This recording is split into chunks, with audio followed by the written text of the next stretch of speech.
Standard Games Podcast, episode 19, take 1.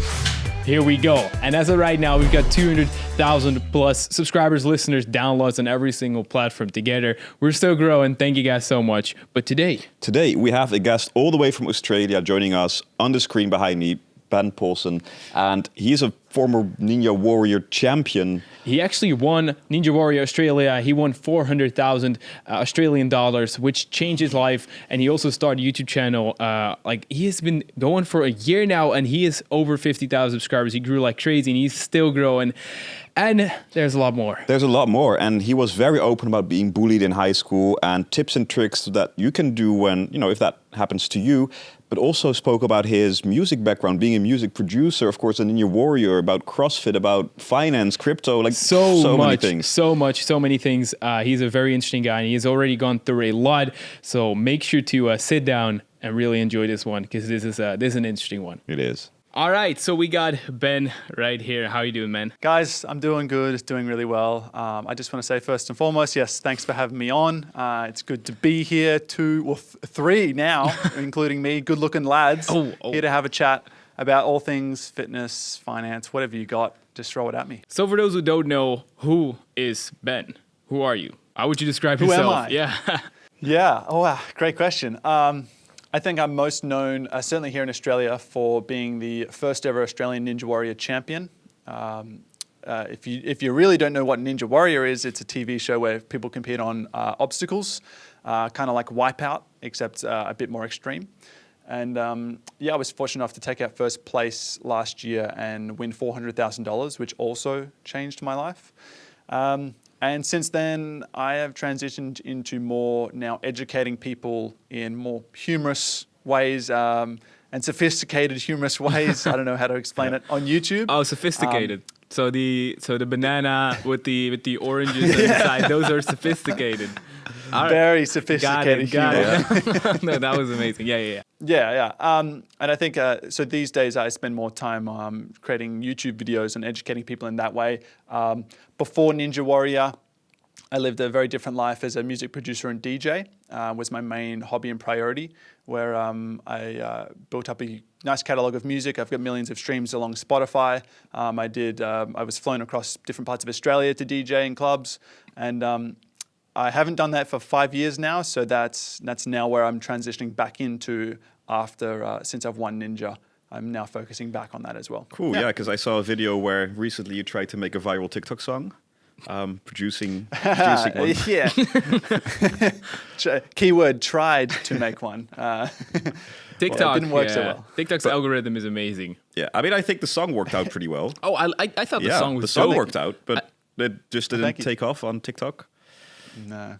You just never know what's going to happen. I mean, you should try it. You should sort of do a follow-up or just a follow-up for yourself. Maybe just use it again. Because I would say, could work. I've got plans for, I've got a lot of different ideas for music and TikTok and how I can use TikTok in order to promote my music once I've got a nice catalog of songs, which I'm going to release. Yeah, or you'll hear all about it. Once I'm ready to release my music, which I've got heaps sitting in my back pocket, I'll make it known on YouTube and everywhere. Yeah, or just combining it with YouTube, like having a cool idea and making your own music for that, or your own challenge, or having music for that own challenge. So that's what you just did. Yeah, that's what I just did. I just made let someone else together. We made a song, which is like it's obviously not that serious, but as like a real music producer, like the guy did an amazing job. But the song is not a serious song or an epic song, but it worked out and it was epic. So you could definitely Man, my housemate David, I walked out of my room the other day and I could hear your song playing, and I was like, "What? Brownie's song's playing?" And then I see my housemate David just doing push-ups. Nice. And I'm like, "Hey." He's inspired. Yes, yeah, well, that's what the entire idea of the song as well was. Like, the first reason was like, yo, let's make a song that could be super dope. And then we were like, well, this can inspire a lot of people. And then I was like, now I can also use the full song, because if I wouldn't have had my own song, I wouldn't use the full song probably, because then your entire video gets copyright strike because of the original song. Yep. And like a video can take a week for me or weeks to create, and if I then put a song on there, that's gonna just destroy the monetization of that video. It's a little bit I know, it's a little bit of a weird thing to do. But yeah, no, definitely. So that's but that is who Ben is. Worked out well. Yeah. It worked out well, yeah. Yeah, thank you so much for being here. And as always, we'd like to start with some dilemmas. So please just answer quickly, and after we've asked all three, we'll actually go into them. So the first one is never ever participate in Ninja Warrior again, or never upload a YouTube video again. Wow. I think I will say never go on Ninja Warrior again. Okay.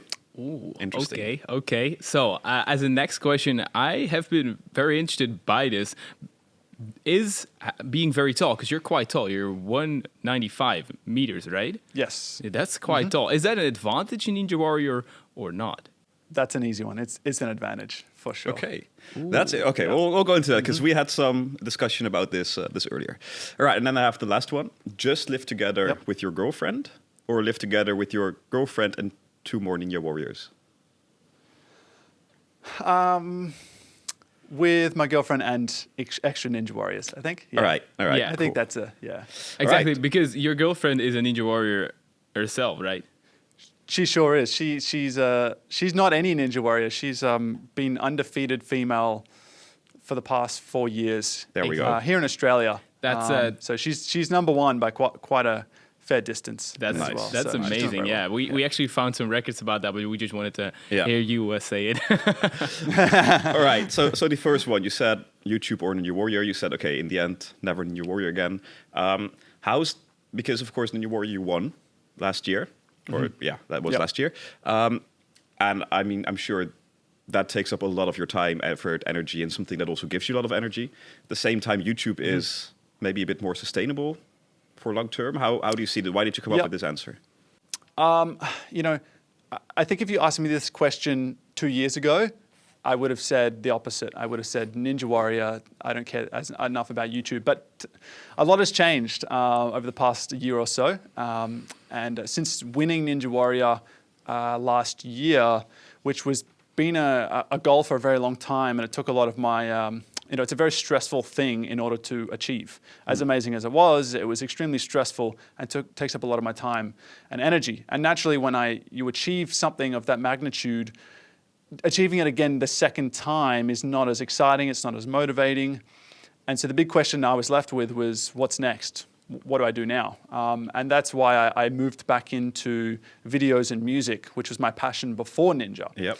And so I kind of shifted back a step and went back into those zones, and now that's my focus. So my biggest focus right now is to hit 100,000 on YouTube, and I would prefer to hit that than to compete on Ninja Warrior again and win for a second time. I think I would get, if that makes sense. Yeah. Oh, yeah, for sure. But do you think winning the Ninja Warrior will actually help you achieve that 100K subs?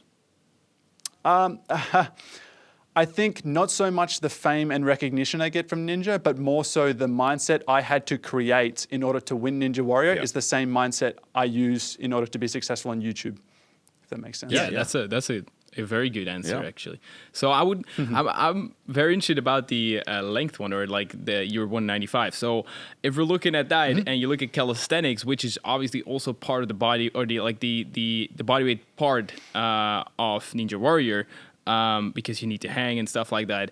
The taller you are, the heavier. So I would say that's a disadvantage. But maybe for jumps and stuff like that, it is an advantage. So the question was actually like, would you rather be tall or short when competing for? Would you be shorter or like, do you like your height? Yeah, totally. And look, you're totally right. And I mean, guys like yourself can do a front lever much easier than guys like myself because I've got longer levers and I'm also heavier. So naturally, I'm going to find it a little bit more difficult. I'm never going to be a gymnast.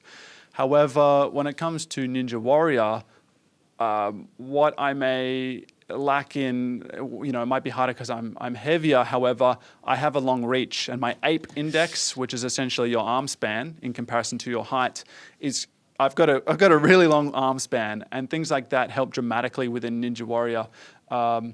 However, I think there's pros and cons to everything. I mean, my second season of Ninja Warrior, I was doing extremely well. I got to the stage 2 of the grand final. So I only had then stage 3 and then would climb the mountain. And halfway through my run, I jumped on a salmon ladder, which is one of the obstacles. And I was so tall, and the tallest competitor, the only one which is actually possible for this to happen on, where I hung off the salmon ladder ready to go up a rung, and my feet touched the water. My feet dangled into the water. Because I'm just so ridiculously tall, and it's not even part of the obstacle. And even the guys on the side who set the obstacles were like, "Sorry about that, man. We didn't realize how tall you really were." So I don't know. I just got to be conscious of that stuff. That's what eliminated you. I was out of the competition immediately from that on. Damn, that's so much work and effort, and then just get all right. Because you joined basically every single Ninja Warrior in Australia since it began, right? Yeah. I'd been doing. It's been going for five years now. Yeah. And about 5.5, 6 years ago, I was doing CrossFit. I was heavy into CrossFit. And a gym opened up in my local area called Ninja Academy. And I was like, I'm going to check this out. I've seen it on TV in America and Japan. And I thought maybe have a swing around.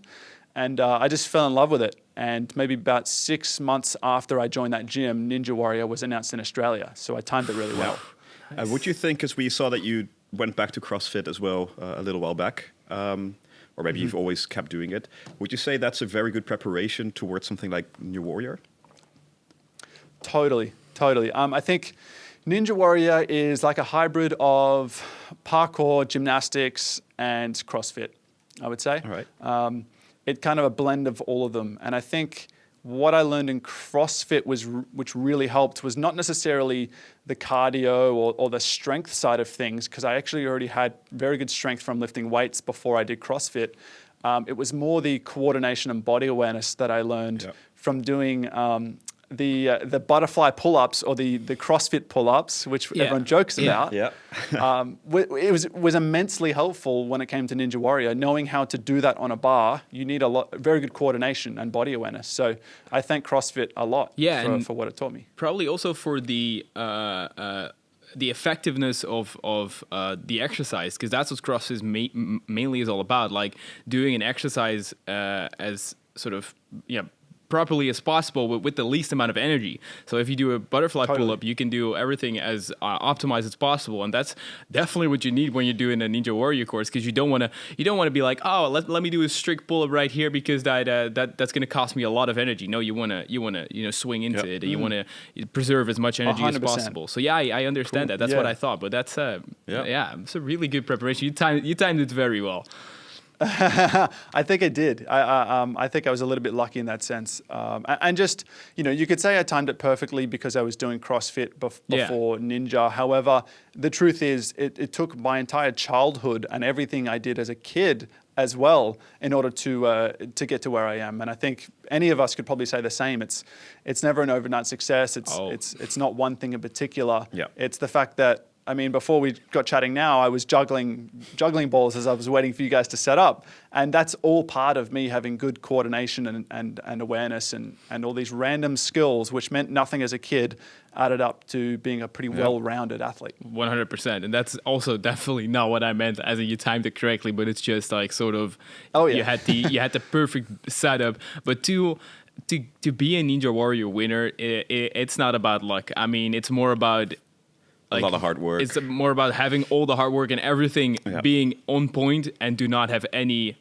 sort of unlucky days as you had for the water, with dipping in the water with your legs. So everything needs to be 100% perfect. So there's no luck or anything in there. So no. Yeah, I think it's like we're watching the Olympics. All of us are watching the Olympics right now, and I look at that as the ultimate extreme version of what you just explained, where these athletes train their whole entire lives for one moment, and for them, if they stuff up once, that's over, and they have to wait 4 years, and maybe they'll never get a chance. Whereas Ninja Warrior is kind of the same thing. I think if we compare Ninja Warrior and say let's go back to CrossFit again. To be the best CrossFit athlete or the best calisthenics athlete or anything like that, you generally just have to be the fittest person or the strongest person. And you can make mistakes along the way, but as long as you are the fittest, then you're going to be number one. Ninja Warrior, you don't have to be the fittest or the strongest or the most coordinated. because even if you are, you make one mistake and it's all over. So I'm not the strongest, I'm not the fittest ninja. I'm probably not the best. I don't think I'm the best ninja in Australia at all, even though I won. It's just, I think my mindset more than anything. I think that's what made me win. I'm probably equally as physically talented as even yourself or you, Bob. But it's up here. That's what makes the difference on the night. Cool. All right. So let's move to the last dilemma, because we saw that you still live with both your girlfriend and 2 other Ninja Warriors. Yes, that's right. How did that happen, and why? Because you said, I would rather do this than just live with my girlfriend. Yeah, that's an interesting statement. Yeah, it's a great question. Really puts me on the spot there with Olivia. But look, I think, I haven't been living at home for that long, maybe like close to 3 years now. It doesn't feel like that long. And I just like being around other people, to be honest, if they're the right people, though. Of course. I think you got to do due diligence when it comes to choosing who you're going to live with. However, I'm pretty fortunate to find some pretty well-rounded people. And on days which I'm feeling down or flat and I'm not motivated, it's really helpful to have extra people around, not just Olivia, because when you've got you and your partner, the dynamic is kind of set. It's been set for years. And sometimes their word loses its worth. But when you've got a group of people in a house, I think the energy can be extra invigorating when people are out exercising and stuff. So, yeah. Yeah, from that point of view, I would 100% sort of say the same. It's like surrounding yourself with the right people will like make you go twice as fast in every single aspect, especially the mindset. With like YouTube right now, you're growing rapidly, and also you didn't even start that long ago. But also physically getting the workouts in, maybe getting even better. I mean, there's no probably like next Ninja Warrior on your planning when it comes, or is there? I did one, since I won, I've done one other one, which only just came out, and I ended up placing, I think, 7th overall. So I was happy with that. Yep. But if they do another season, I'll probably do it. Okay. Yeah. I'm a sucker for it. So yeah. True. All right. So yeah, no. So that could be on the planning, but not as a priority. But I want to say one thing, because when Stan said you haven't been doing YouTube for that long, I saw you laugh. Was it because I actually struggled or been hustling at that very long, or how do you see that? Yeah, look, in comparison to you, Stan, I know you grinded for many years before you really took off. I certainly haven't been doing it that long at all. However, as you probably know, it feels like it's been quite a grind. And especially the first 1,000 or 10,000. But I think why I have been, I think my channel's been pretty successful for the short time that I've been making videos, like properly making them for about a year. Yeah. And I've just crossed 50,000 for those that are listening. I think the reason is because I've always been pretty good at videography and editing. I've done that since I was a child, making silly videos and putting them on YouTube and then taking them down as soon as there's a bad negative comment. Okay. And I think those skills, I've always done it. So when I took it seriously this time round, and inspired very much by yourself, Stan, I thought, if I'm going to put videos out, I know I have the potential to put out really good content, even if I have 20 subscribers.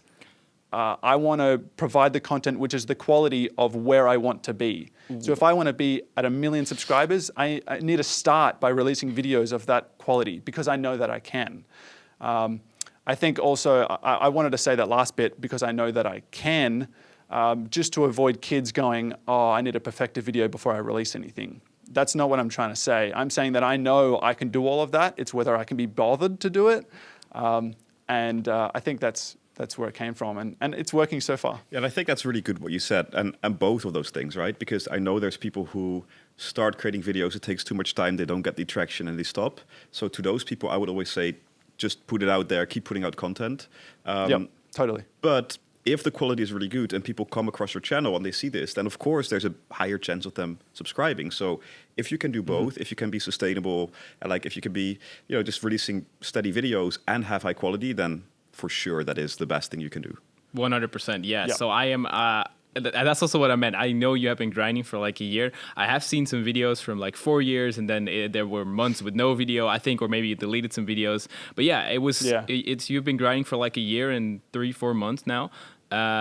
which is it certainly paid off. And your videos are definitely high quality. And you made a video about it actually, about like what you bought with the money, with the 400,000 Australian dollar. And part of that was also like the laptop and the camera, because you have a good camera. You have good quality. Like you've got 4K videos. I mean, there's not a lot of people that can really, like, you can render in 4K, but that can put out 4K videos, and with the editing and quality that you put out, like within a year of starting YouTube. Yeah. So that is a great mindset. Yeah. As in like creating the videos of the quality where I want to be.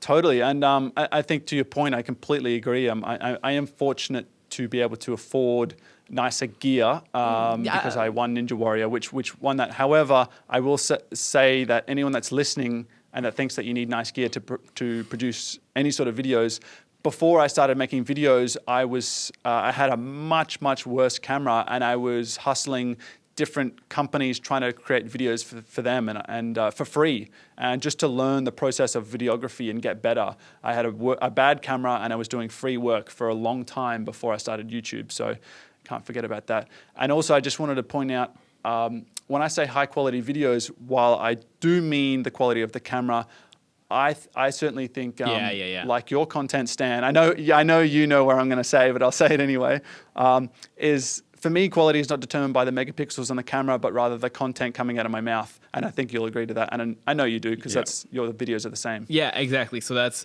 exactly what I wanted to say, but I just wanted to point out like the sort of choices you have made to get to that point of I want to have the quality of where I think I should be, or I want to be, or I think I can get. So 100,000 subscribers, 1 million, and you went out of your way to spend. Also, you won the money, but you put work into that. But you spent the money on an expensive camera. You spent the money on, or maybe I'm not sure if you did an editing course, or just do a lot of editing, and just you spent the time. Mm-hmm. So there's a lot of work going into that behind the scenes part, and you are willing to go into like the next level, because there's a lot of people. Obviously, you can start with any quality, and it doesn't mean that you need a 4K camera, but it is about the storytelling. I mean, there are 720p videos on YouTube with great storytelling and fast editing that will probably even do better than lots of videos that I upload, even though my videos are 4K. So it's not about that quality indeed, but it's about the storytelling. But I just wanted to emphasize that, like, you got everything on point, I would say, in your videos. Like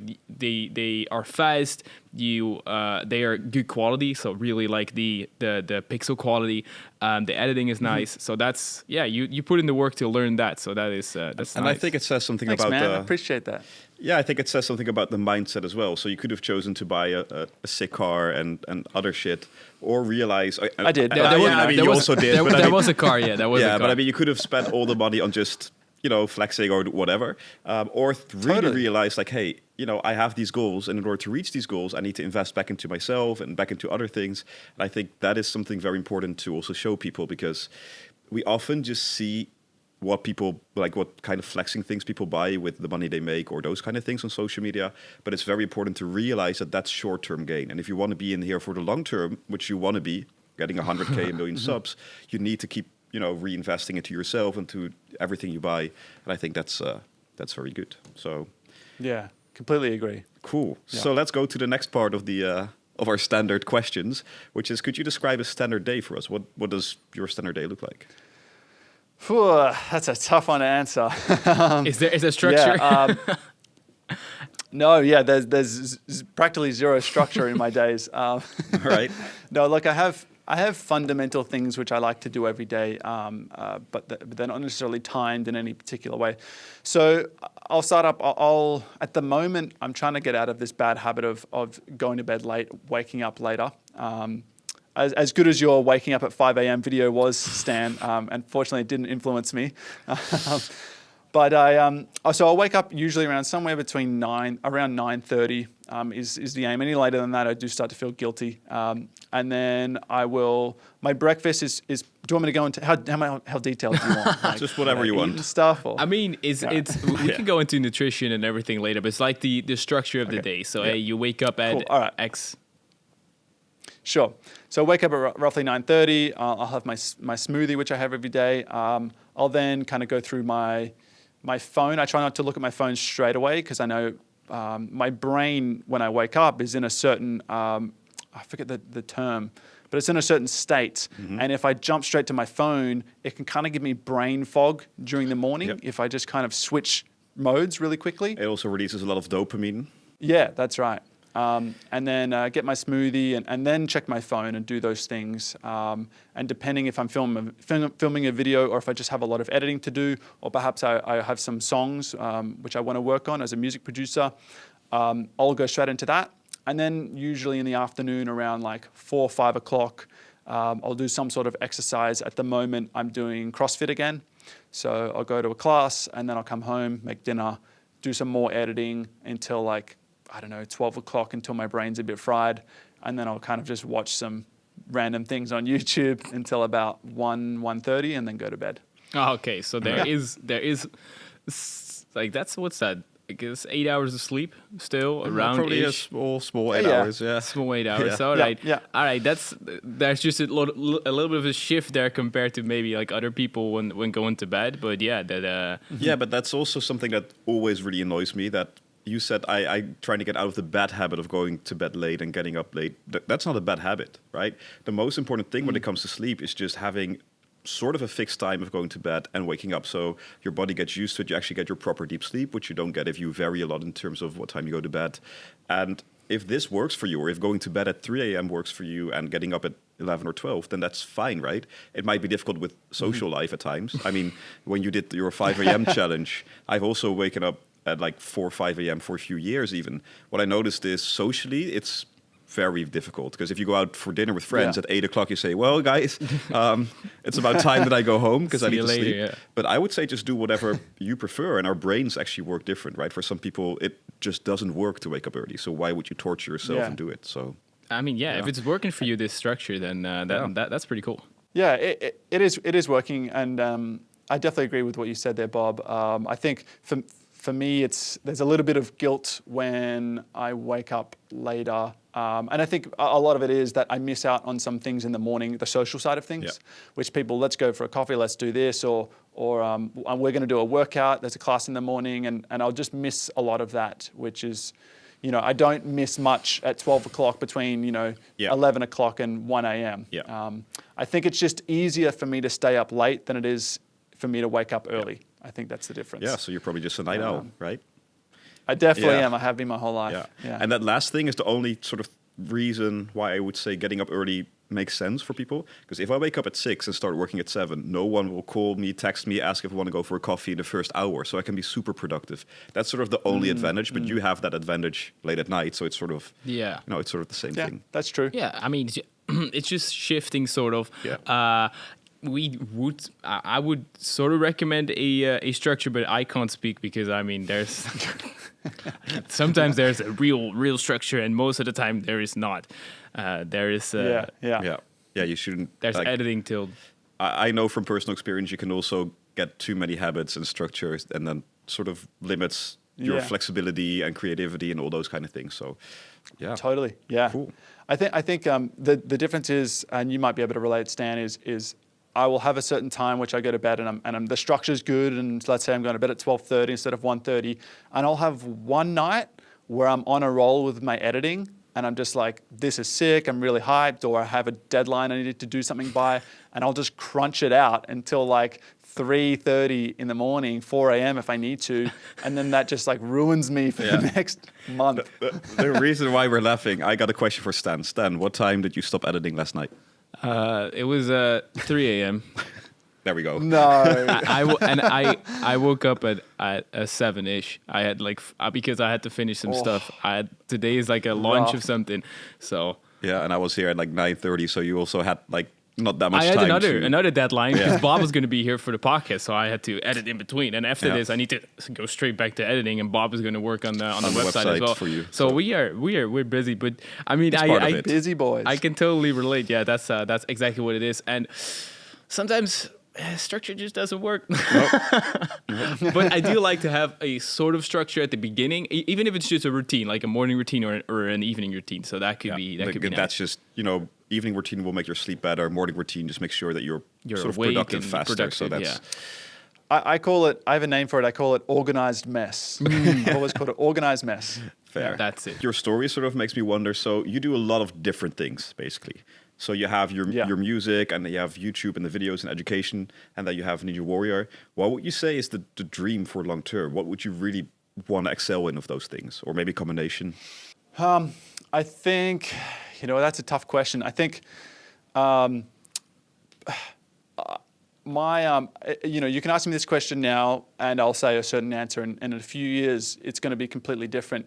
And I used to be scared of that fact, that I would change my mind all the time about what I wanted to do and what I wanted to achieve.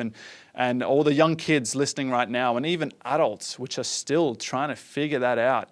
I think the most freeing thing is realizing that you might never find one thing which you're just, that this is my thing and I'm going to do this forever. I'd much prefer to live the life that I've lived, where I've put my hands in multiple different pies and tried so many different things, and I always come back to a few, like music and creativity and stuff like that, and fitness. But I had to try a lot of different things in order to find that out, and I think that's always the best way forward.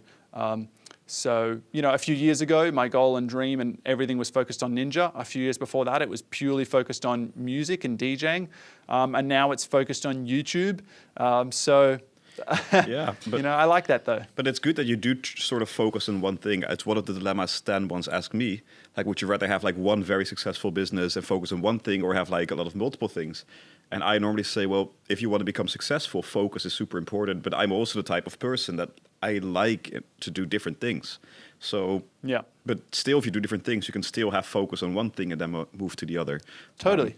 So I really like that answer. Yeah, 100%. Yeah. And that's exactly what the sort of dilemma was about, because we'd rather have something that we enjoy at that point in time, because I can't say for myself I'm going to be enjoying making the videos I make in 15 years from now. I don't know. Can I even still make videos? Do I know how to edit? Now, probably, but stuff like that. So you want to just go with the flow, sort of. I do have a plan, and if I look at my own story, it has been basically just focused around YouTube. Yep. But it has been a lot of changes. So even in YouTube for you as well, like you can make insanely big changes which will change your life, or like will have an insane impact. So yeah, there are hundreds of choices, and some may be wrong, some may be right. You'll find out. I think the biggest issue for a lot of people is, because today we have so many options. Like my dad didn't have the options that I do now, and he's grew up being a carpenter, and he has his own business doing carpentry and fixing houses, and he's amazing at that. But what he's done is pretty much his whole life. Whereas nowadays, a lot of kids and people have options everywhere, and that can be to the point where they kind of just stand still, nothing happens, because they don't know what to choose. Yeah. And I think at the start, the best thing to do is literally anything, because two things are going to happen. You're either going to win and you're going to succeed at it, it's going to be awesome, or you're going to learn, because it's not going to go well, but you're going to learn a huge amount from that. And from that, it helps you decide, okay, well, I worked as a barista and I didn't like dealing with customers every day. However, I really like the constant reward of making a coffee and giving it to someone, and that kind of instant feedback. I like that. So I'm going to find a job which I'm not around people, but I still get that same feedback all the time. Yeah. And just bit by bit, piece by piece, I was a gardener for years. I was whippersnipping dog poop off the ground for years, and I realized that I didn't like working on my own. I like to be around people, and so then I moved to something else, and there's so many choices these days. People can just get stuck, and they don't want to make a wrong choice, but there is no wrong choice. Nah, and maybe just do something, Maybe you're gonna take like an L from learning. So you're gonna you're gonna why the winner you learn. Yeah, the learn. So I get that. So I would say do not be afraid to take an L, or to even just like try some stuff out. And even with what I found interesting is you said like you were a gardener, your dad's a carpenter, which is also like what those people sort of do, and if they're really good at it, they can sort of stand out. But if you say, which is one of the most, if not the most wanted job by kids is a YouTuber. But if you say YouTuber, it doesn't say anything about the YouTuber itself. It doesn't say what kind of content he makes, what kind of YouTuber he is. You only know he or she makes videos. But you don't even necessarily know that because you don't know the structure behind the business, or behind the channel. So that is also, there's so many options right now. So people have so many options to learn from. To learn from, I mean, just have the growth mindset. Basically, that's what. That's the growth mindset. Said. Yeah, it's just a growth. Always learn, always improve. I want to pivot on something that sort of. So we spoke a bit about future and mainly like, hey, I don't know what I'm going to focus on in 10 years or 20 years. There's this video on your channel where you are with a 66-year-old ninja warrior. And we thought that was very inspiring to see. And like, it's super cool if you're still that fit and you can do all those things when you're 66. Do you see yourself in the future keep trying to improve yourself in your warrior style and keep doing sports as it's been a big part of your life? Or how do you see that? Yeah, shout out to Pa Rambo, we call him, who's like 67 years old now. And he's super inspirational because at that age, I mean, even people, as soon as they get to their late 30s or 40, they go, that's it for me, I'm done physically. This bloke's 67 years old and still doing Ninja Warrior, the TV show, and doing it very well as well. So yeah, I think it's a very good question, and I'm sure it's something that yourself, Bob, and even Stan's thought about as time moves on. What do we keep doing for fitness? And for me in Ninja Warrior, I think it's been in my life long enough that I think it'll continue to be in my life for a fairly long time. It's stood the test of time as far as sparking my interest. Whether I'll be in it physically or whether I'll be more coaching or whether it gets to the Olympics and then that'll spark my interest again because I want to be an Olympian. You never know what the future holds, but I think I'll continue to do those style of movements because I don't do ninja because necessarily it keeps me fit. I've always done it because it makes me feel like a kid. Like it's just so much fun. Yep. And that's why I've always kind of done things which keep me fit generally. That's cool. Are there talks about it becoming Olympic thing? Yeah, look, there's definitely been talks for a few years now, especially because rock climbing is now in the Olympics for the first year. Free running, they're probably going to add as well. Skating, skateboarding, skating, surfing, and so I think they're heading towards sports which are very entertaining to watch, and a lot of people are interested in. So I think Ninja Warrior is a very successful show in a lot of countries, and if they can turn that into a side-by-side race for the Olympics, I think that would be. I just might be training a little bit harder. That would be one of the most watched things, I guess. I think so. I think so as well. Like, I mean, obviously, like sprints or 10-kilometer runs, those are also pretty epic. But like Ninja Warrior, it has like it's online, it's on TV on itself already, so it has been proven. It's a proven concept. So, but I think in general, what we see with Olympics and a lot of sports is we're moving more and more towards something that's fast-paced. It's super, intense to watch because they want to get more young people to start watching the Olympics again. Because I must say, we talked about the Olympics. I haven't watched a lot. I have watched some recaps online, but I haven't watched anything live. And I have also been very busy, but I haven't. Time-wise, it's also not ideal for us. Time-wise as well. I haven't been very interested in most of the sports, or at least I want to know who won. All right, interesting. I read it in the online or something. But it's not that I'm really going to sit down. Like back in the day, I could be for some stuff. But I still did this time, even though I was working in the office. I would, if I knew there's some spectacular things were happening, especially the fast-paced ones, I would just watch for 5 minutes. Yeah. I'm not going to sit down and watch the 10 or 20K run because that just takes too long. So cool. Yeah. Okay. So totally. I mean, we briefly talked about who is Ben, but where did Ben start? Like, how did you where'd you grow up, and how did you become the Ninja Warrior YouTuber musician that you are now? Many different titles there. Yeah, I think growing up, I've got two awesome parents who I love very much, and they live on the other side of Australia at the moment, and they raised me really well. I've got two older sisters and one younger brother, and so we always had a pretty big family, and I think my dad was extremely stoked when I was born because, the first two children were girls and then I was the first boy. And he was just like stoked, super stoked.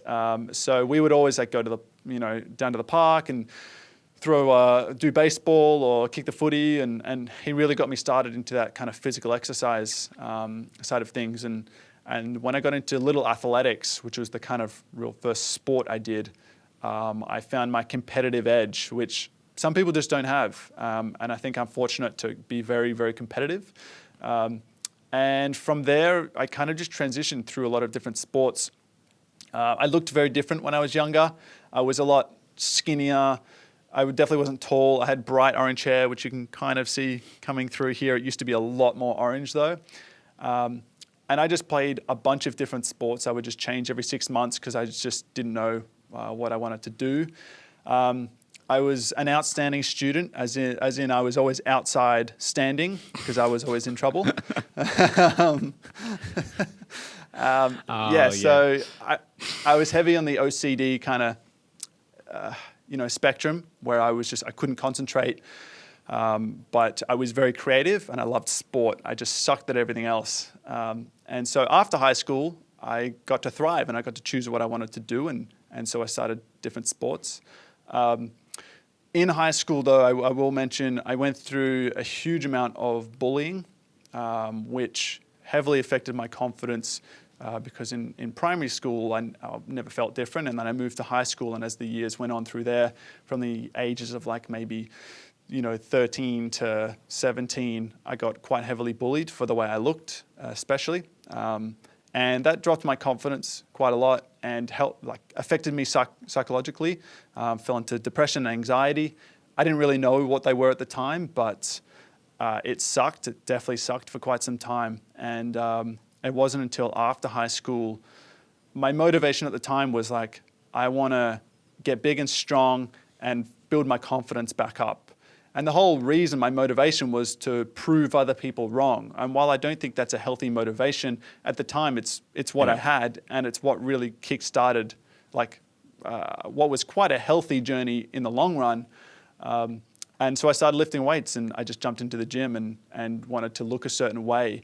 And I got there and I succeeded and looked really big and strong. And I remember a year after high school, we caught up with a bunch of people and all the positive comments they made about the way I looked and all this, and it really did build my confidence. It made me feel really good, and also people just got a bit more mature and they cared less about skinny legs and orange hair and stuff like that.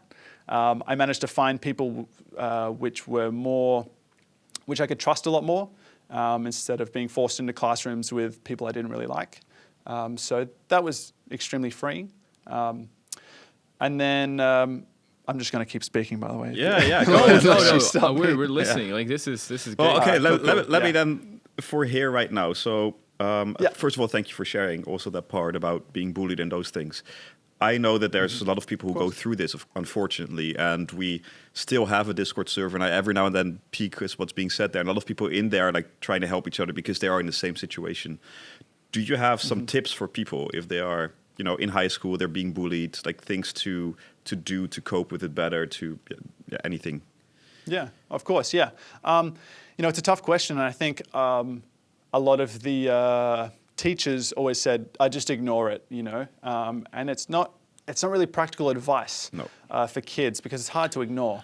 I think the true reality of my own experience is two things. There's the short-term, immediate things that you can do, and then there's the long-term, life-changing perspective that you can make, but it doesn't just happen in an instant. So I'll start with the more like short-term stuff you can do. The things that helped me was to surround myself with people which I can trust a lot more and actually talk to them, actually mention to them when I feel a certain way, because sometimes they'll say certain things, my close friends, which make me feel a little bit uncomfortable, and then I feel like I have no one I can turn to. Except with your friends, you have the ability to mention to them, hey, when you said that, I know it was a joke, but it actually really hurt my feelings in this way, and they will understand if they are your true friends. You can't really say that to the bullies. They don't really care. So I would say be honest and open with your friends and surround yourself with good people. And if that's your parents or a teacher who you can trust, I think you need to speak up. And the more long-term effect, which really changed my perspective and gave me a bit more of a bulletproof mindset, was changing the way I looked at bullies. So the way we usually look at bullies or someone that's mean is we see them up here and we're afraid of them. They're bigger, stronger, badder than us. But when you realize that people don't just wake up being mean and being angry, usually there's something which builds up inside them in order to feel like that. If you're happy, you don't walk around to someone and be mean to them. So those people usually aren't that happy themselves. And that might be because of their family or something going on. I don't know. I'm not to judge. So I stopped looking at them as someone scary, and I started looking at them as someone that needed help. And I created more empathy for those people. I was very empathetic. I felt sorry that they walked around feeling angry and mean all the time. That would be a horrible experience, you know. If someone drives past you and you do a wrong turn and their day is ruined, I feel sorry for that person, you know. Like, I'm not angry at them. I just feel sorry for them, and I feel like I want to help them. And so I changed my perspective from being scared of them to then wanting to help them. Like, they're down here. They're not above me. They're below me. Yeah. And it really kind of made me less afraid of when someone said something mean. Both of these were really good tips to take away. Maybe some people have troubles like this or problems like this right now. Mm-hmm. Especially like the first one, I would even say you go surround yourself, because ignoring it is hard. I mean, you could try, but surround yourself with people who are even going through the same thing or having the similar experiences, or just looking for people who you think you can trust, because you've got also people in between, as in like not the bullies, not people who are getting bullied or who are who are sort of on your feeling the same, but also people who are neutral and are maybe on your side, or just you can talk to, be friends, and focus on that instead of the bad things. Because I would say that also a long-term thing that I would like to add is, I mean, we also talked about proving others wrong not being the right motivation, or proving something to others is not the best motivation. No. But if we look at stuff, I mean, it is sort of what made a lot of people get where they are right now. Because I would say the way I experienced my youth, or I'm still like 15, but the way I experienced my youth, I would 100% say that made me who I am today. And I'm almost certain that if I wouldn't have gone through also similar things like this, I wouldn't have been here today, because of the strong mindset that you get from it and all these things that you experience. So, I mean, sitting here saying, oh, you just got to go through with the bullying. You got to even say, like, keep going, because long term you're going to benefit from it. No, that's not like the way I'm looking at it, but it's more the way using it, or looking into the future, being like, all right, I'm not better than this, but this person, I don't want to be like this person, or I'm feeling sorry for the person that is bullying me, and I'm getting stronger out of this. Let's focus on myself. Let's focus on friends. Let's focus on family. So that's a really good one. And I think when you said, like, it shouldn't be, I'll prove them wrong as a motivation, I think that's perfectly fine as a motivation to start with. But what is important is not to be stuck in there long term. At some point, that I'm going to prove them wrong has to switch and into like, wow, I'm really enjoying this. I'm going to become the best at this. I want to improve. So going from more of a external thing you want to prove to more internal, I want to do this for myself. I think that is important. Totally.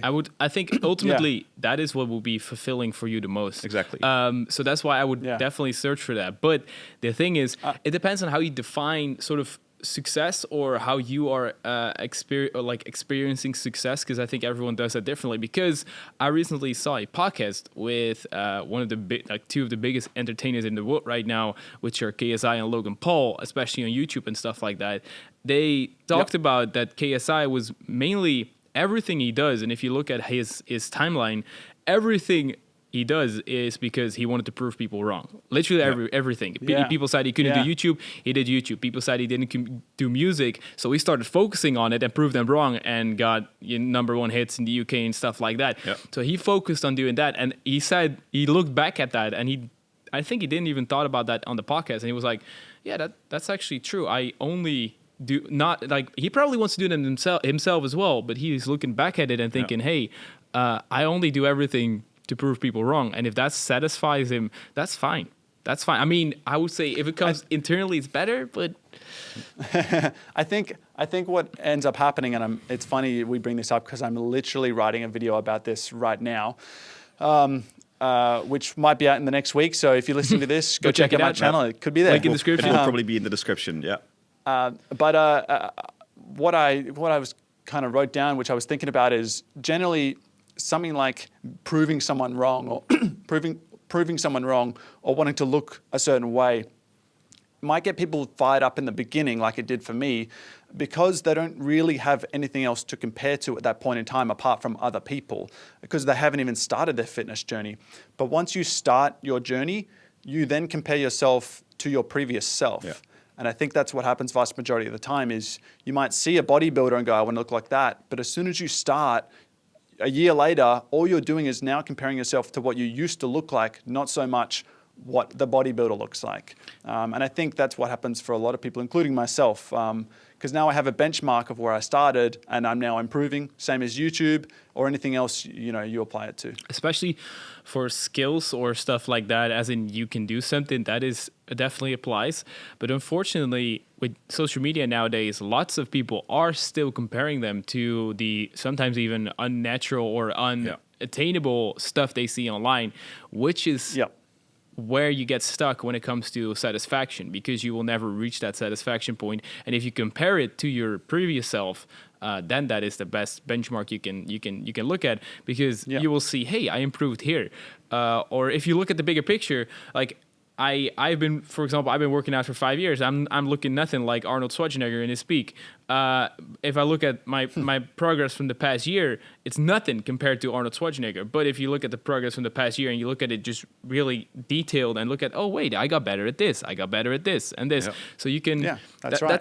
That's a way better way to look at it. But lots of people nowadays with social media, which I could even play a role in, because that's whenever you put a shirtless picture online, people could be doing this. It's more like a mindset of people, but it's hard because of all the things you get from online. Yeah, it is. I think I see it as is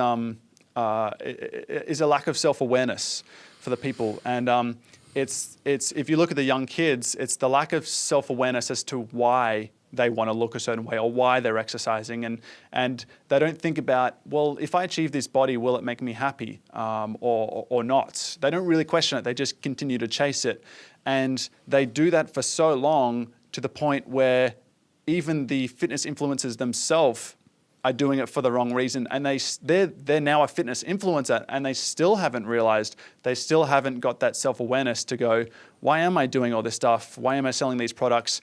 Is it actually helping anyone? Is it making me happy, or am I doing something good or bad for the world? You are not one of those people, Stan. You are, you're very influential, but in a very positive way. I hope so, yeah, because of all the, like I said, with the song and stuff, like just getting people started with working out. And at some point, why I am right now, I'm heavily going or promoting a new course that is coming out, and I do it.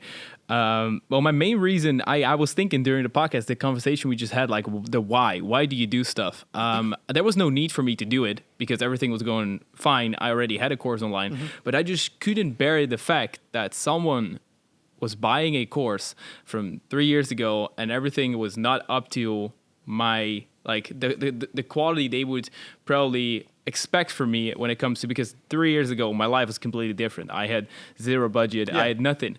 So I want to give people the best out there, and I would right now with the source I have, but it's just not online yet. So I want to make sure that I do that right now and give them the perfect course, and that's sort of the why. So I was thinking, like, what's the why? So I would say that's a decent why. I think it's a perfectly healthy thing to sell a course. I know Brandon Williams. Shout out to Brandon. He just released his own course recently as well, and I have a Ninja Warrior course called the Ninja Blueprint, which I've been selling for a few years now. Cool. And there's nothing wrong with selling it, because at the end of the day, people don't appreciate what they get for free, and they get a lot of YouTube videos for free, and they just sit there and they watch them, and it's motivating for a little bit, But ultimately, when they invest their money, they have something now invested into a course, and I promise you, they take way more good care of that course, and they use it, and they utilize it, and they get way more benefit from it. Yeah. Yeah. And there's nothing wrong with you or me or anyone else making money off our knowledge. So Well, there's two things I sort of want to say here. So first of all, the last thing that you say is pretty funny. So I have quite some friends who have courses, and there were some that I was interested in, and they told me, okay, so pay me like, maybe the course was €1,000, pay me €50. I said, sure, but why? Like, I can pay the full amount or nothing. They said, well, we don't want you to pay, but we know that if you pay €50, you will watch it. And if I give it to you for free, you probably won't, or you will only watch part of it. So I think that's 100% true. Totally.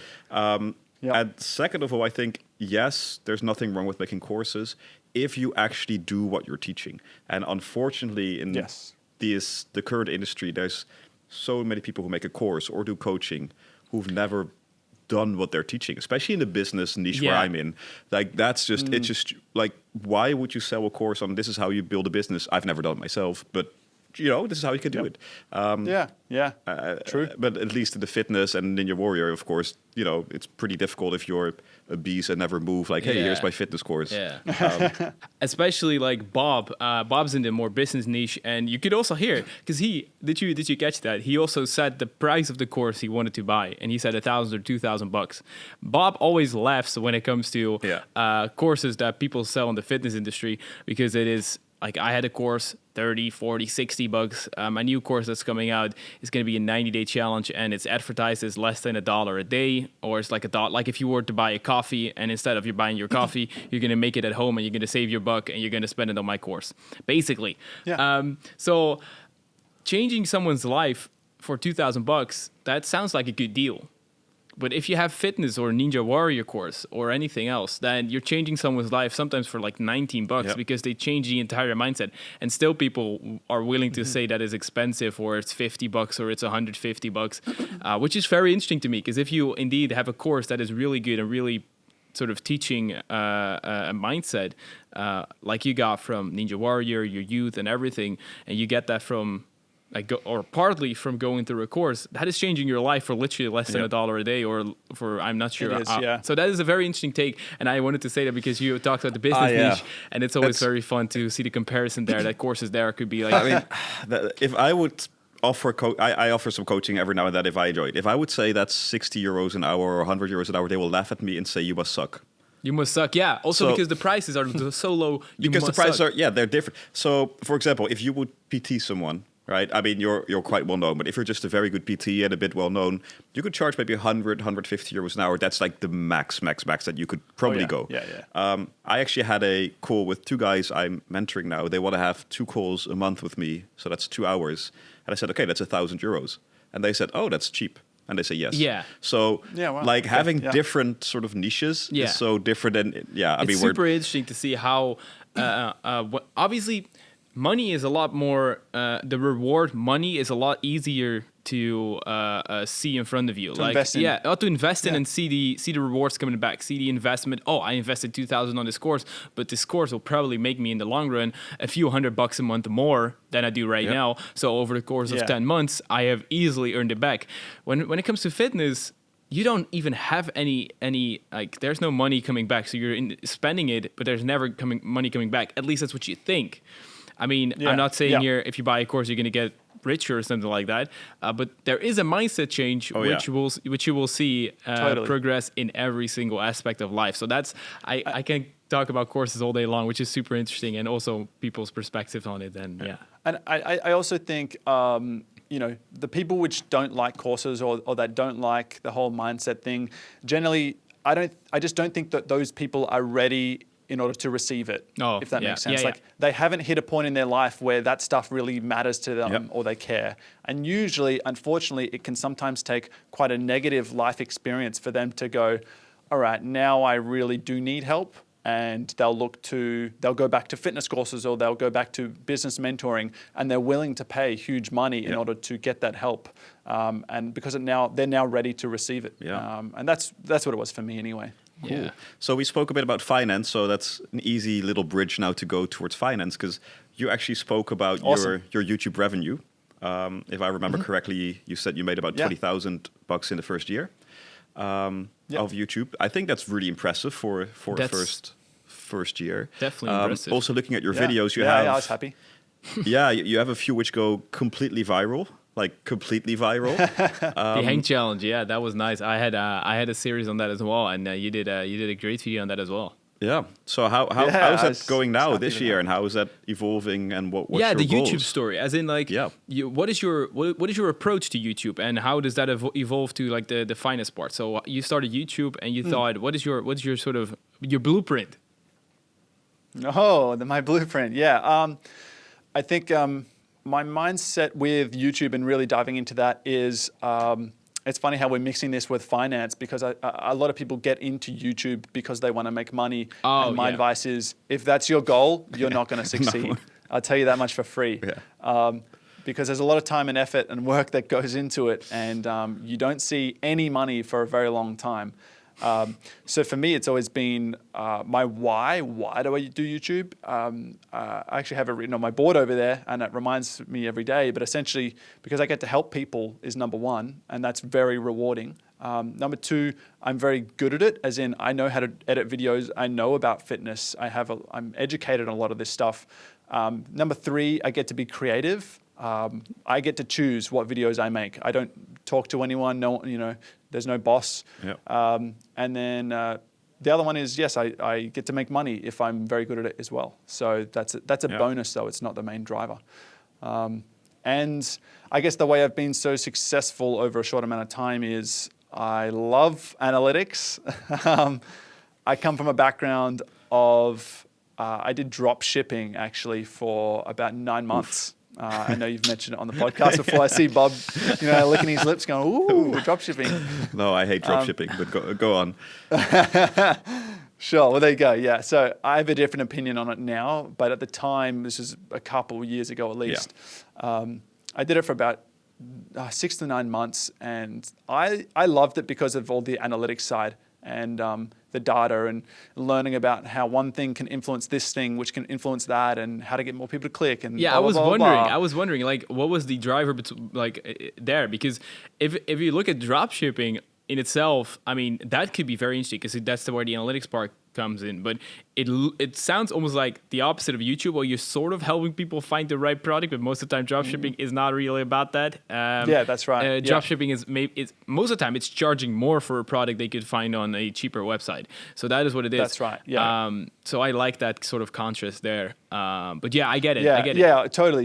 It's a very different mindset. Back then, this was a few years ago, and the original idea for dropshipping was purely I want to make money because I didn't have a lot of money. Yeah. And that was the drive. I think people are either inspired from desperation or inspiration, right? Yeah. So that's what they're motivated from. And at the time, it was desperation. I needed money, and I searched how to make money, and dropshipping came up, and I wasn't successful, as most people aren't. And anyway, but I learned a lot. You either win or you learn, as we spoke about. And I learned the L. huge amounts. Yeah. Huge amounts. I took the L from dropshipping, but that helped me be very successful in YouTube, which at the time I didn't even know I was going to be doing YouTube. But I don't regret doing dropshipping either. No, nice. So What I really like about this story is, for anyone who hasn't read the book Start With Why, basically you've just explained what it is. And what Start With Why, what the book says, is if your goal starts with the what am I going to offer or how am I going to make money, you're probably going to fail. And if you look at every very successful business or person, they start with, okay, so why do I want to do this? So you started dropshipping because you wanted to make money, which is a bad why, which basically is, how am I going to make money dropshipping?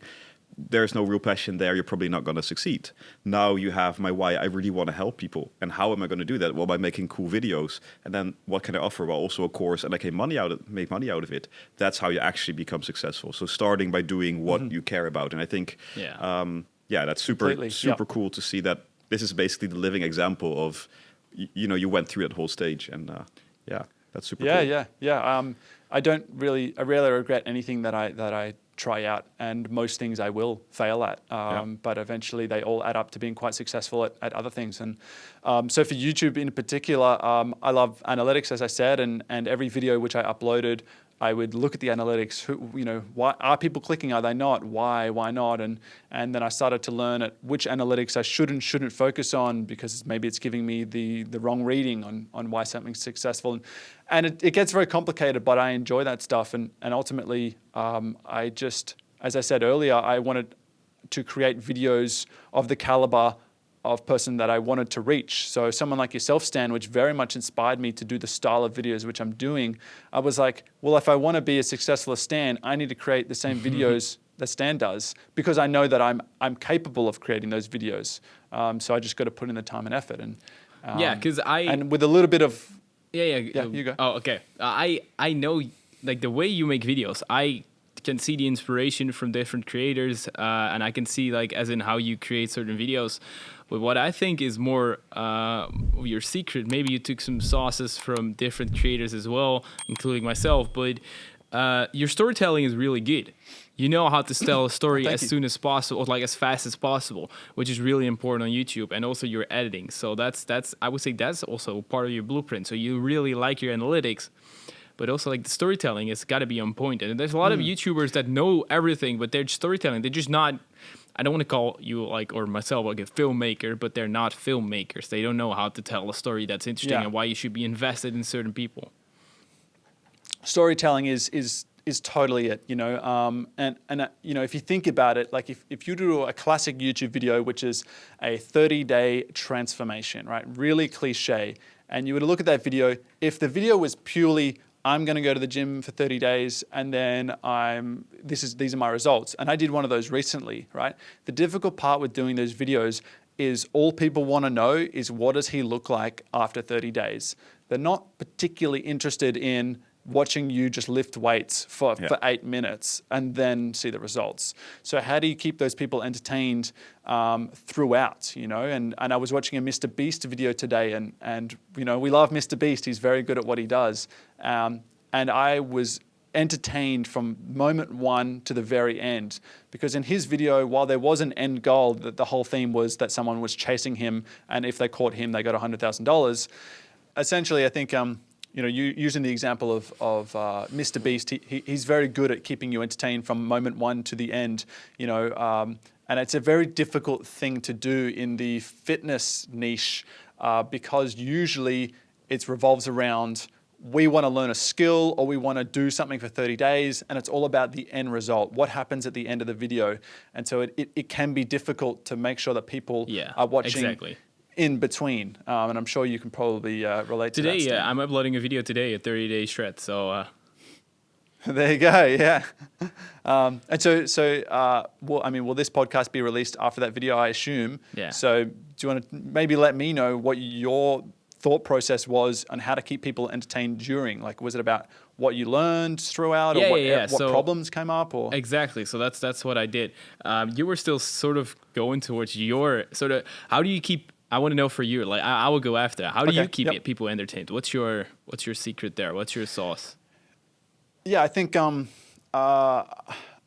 it always has to have, and I'm sure within the documentary world, they have names for this, or movie making world, which is like the 3 acts, I guess. Like, there's the beginning, I call it the beginning, a problem occurs, and then there's a resolution towards the end. So for my videos, generally, I have to create some sort of problem, which usually just naturally occurs because I learn a skill and I'm not very good, or I injure myself or something. But there has to be something bad which happens throughout, or that I struggle through and push through in order to get the reward at the end. That's like the most basic fundamental, but then also educating people. And I did a poll on my YouTube recently, what do people watch, more educational or more entertainment? And I think it was probably about 60-40 split to educational, which I was kind of surprised. People like to learn stuff. This was about 6,000 people voted, so that's a few people. I think, especially on YouTube, I seem to think the question is, they said both. They said both, like naturally both. But I think people, if they were to watch one of my videos, and I can see in my own analytics, my videos which teach people something, like really they leave going, wow, I feel like I'm a better person because now I know something about fitness or health. are more inclined to subscribe to my channel than a viral video which doesn't teach them anything, that's just entertaining to watch. But your People viral just video don't did teach people subscribe. something. Yeah, it did. So I try and combine both. Yeah, exactly. But I always definitely try and teach them something, like pretty much always. That's a good one. Yeah, that's a very good one.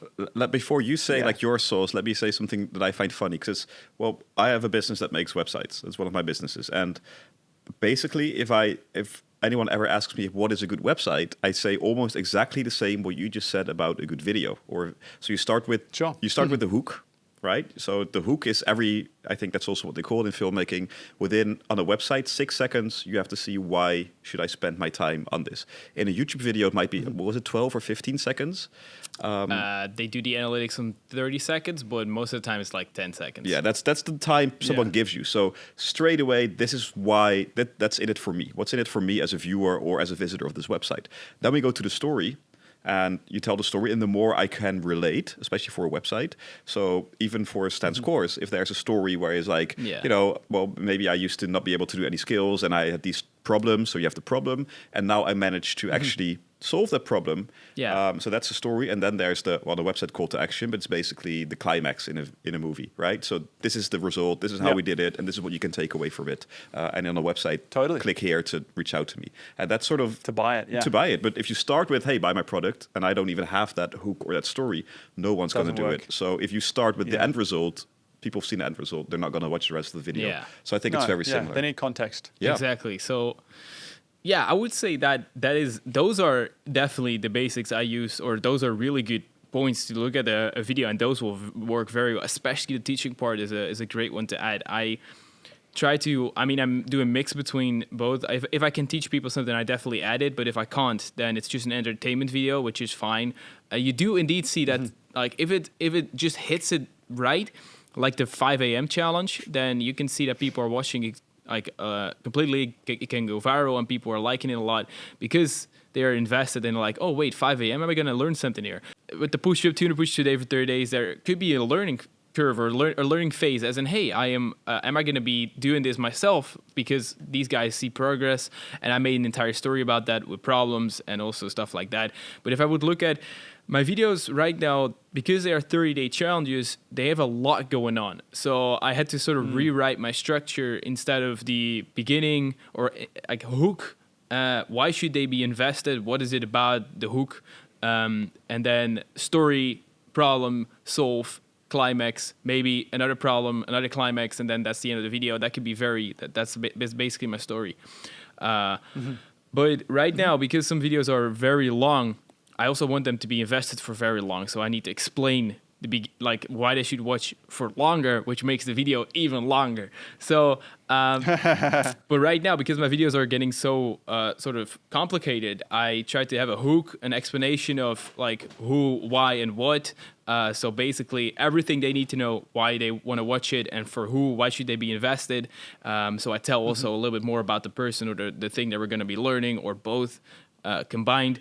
So for example, like, hey, I want to teach my girlfriend a pull-up to get her started with working out because she is fit, but she hasn't been working out actually ever. So I challenge her. Which is great because it's relatable for a lot of people. Yeah, exactly. Yeah. So that is the entertainment and fitness combined, which is a harder thing to do in storytelling because why should they be invested in someone learning a pull-up? Well, because of that, it could indeed be like relatable. So that's the way I look at it. And then there's a build-up, so an intro, which is epic, explaining everything they need to know, also learning them something maybe. But then there is a problem. We're gonna fix that. And because it is a 30-day journey, there's not one problem. Most of the time, there's like 2 to 4 or 5. Especially in my in the video that's dropping today. That's gonna be an interesting one because that video is almost half an hour long. My videos are getting long as well. I wanna get them down a bit, so gonna go for shorter videos soon, because of the storytelling as well. I'm a bit of a nerd and freak there when it comes to, like, I don't want to cut out something that is cool in the story or that works for the story, but sometimes you have to for YouTube because it's not interesting enough. So that's why sometimes. I think that's called murder your darlings. Yeah, kill your darlings. You have to just like kill your darlings. Yeah. So I'm doing that a lot, but also like what sucks is you have to think about what makes YouTube hard is like, okay, so they're 10 minutes into the video right now. how is someone different that's 10 minutes into the videos from someone that's 10 seconds into the video or a minute into the video? Well, that's very different. Yeah. Because I have noticed, but that just depends on how good your intro is. I noticed that for a video that got 8 million views, or it's going towards 10, and it is doing extremely well, because the intro was cool enough. So there's lots of people watching till that 5-minute mark, where after that, they're not dropping off anymore. If there's too many people like not invested enough to say, okay, I'm going to watch another 20 minutes, I'm gone. So you need to have that proper hook. And after that, after like 5, 8, 10 minutes, I can put whatever I want. And then towards the ending, you need to make it more epic again. But I tried to make it like the entire video epic. But there's a lot of thought process going on. But let's be honest, the hook is what makes it. So if I'm trying to find a video on a certain topic, I'll click on one, first 10 seconds, is this actually what I want to be seeing? And if someone's just talking in a boring way, next. So I think what you say, if you manage to get people invested in the first 10, 20 seconds and then stay for 4 or 5 minutes, I'm hooked. Yeah, it's almost like if you get them for the first 10, they might stick for 30. If you get them for those 30, they might stick for 2 minutes. If they get them for 2, you might have them for 5 or 6, and then up to 20. Yeah. So there's those like kind of branches. Yeah, exactly. That's exactly what it is. So that's the way I look at it. And I really want the story to make sense and be structured. So I look through it a few times as well. But the thing is, like, it's a hit or miss sometimes as well, because if a video is longer, I have to pull up with my girlfriend. I mean, people like it. People are watching it quite decently, but the fact that it's not like it's going viral, like extreme viral in my sense. So and it doesn't look like it's about to as well. Like it's doing very well, but it's constantly doing decent, not very well. So there you go. And YouTube is always still like a hit or miss place, but you got to make multiple of these videos. So it's not like if you have everything right, also the analytics says you're doing a good job, then it still can be wrong. Of course. Yeah, that's right. It is impossible to know. I think what helps me though is knowing that once I put the video out, and usually I'll write a script for a lot of my videos, not all of them, but certain types I'll write a script, and I know before I even film anything that it's going to be a pretty good video. Oh The context, all the content that I've written, and then when I edit it and put it out, even if it doesn't do well within the first even month, I'm actually not bothered. And this is what I like about YouTube, and I know you've talked about this before, is making that evergreen content where my biggest videos did terrible in the first month, but then they did extremely well within the next 6 months after that. Did you change anything about it, or was it just picked up? No, my first big viral one was learning the splits in 30 days, and I think for the first 4 months, it didn't do anything. I didn't change anything, and then all of a sudden it got 1.8 million views.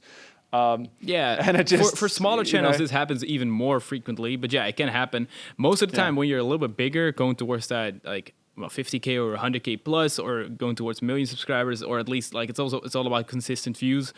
YouTube has enough metrics, enough data to say, all right, we're going to be making this video go viral. And if it doesn't do it great at the start, it can still do great later on. But most of the time you will have to tweak something for it, which is also cool about YouTube. Because I had a video which wasn't doing extremely well. It got like 700,000. It was good, but 700,000 views. But for a transformation that I thought was going to go completely viral, which was of my sister, I spent like a month editing on that thing. And I changed the thumbnail 6 times, and the 7th time it was a hit like a month later, and now it has like 8 million views. Yeah. Nice. So it was that. Hey, it was worth it. That small tweak. So I'm not doing it as much anymore, because I'm still going to try for videos that I think are really good. But some things, I mean, like you said, if there's no teaching in there, or if I think, all right, so apparently this wasn't interesting enough for people outside of my community, then I'm not bothered to like spend an hour or 2 hours again on a thumbnail or this and that. Honestly, I think we went through 2 out of the 15 topics we wrote down for you to talk about. So there were so many. So we're definitely gonna have to. I mean, there was like crypto and investment. Yeah, we got exactly. We had a lot of things. So I think that just means that we're gonna have you on again soon. Yeah, if you ever for sure come near here in the Netherlands, please come over and take Olivia with you. I would love to hear her story as well. So we need to do that. But we're gonna ask our final question, which is, well, we have two final questions. First of all, what is your superpower? What do you excel at? My superpower. Geez, that's a tough one. I think my superpower is at the moment, my superpower right now is patience. Okay. I think because it's taken a long time in order to learn the value of patience. But after winning Ninja Warrior and knowing how long that took and how much time and effort, now that it's done, it was worth all of that time and effort. And so it kind of makes me realize that the best things in life really are worth waiting for. And so with YouTube, I'm being patient. I'm not in a rush, and I'm not overthinking when something doesn't do well. I know that it will come in time if I just keep working towards it. It's inevitable. It's going to happen. Nice. I'm going to hit 100,000. And once I hit that, if I want 1 million, I will hit 1 million. Like, Then there's no doubt about it. I would almost say like it's definitely patience, but also mindset. As your superpower 100%. would almost be the mindset. Like I do think we both have a very true great mindset as well, but you Definitely, that could definitely be a superpower. So that's a good one. Yeah, thanks. Yeah, no, I'll take that answer as well. Nice. So the real last question: what do you think is going to be the next big thing? On this channel, we've talked. one of them is Go ahead. One of them is crypto. I think, utilized in some sort of ways, obviously NFTs and stuff like that coming around. I think that will be one of the big things.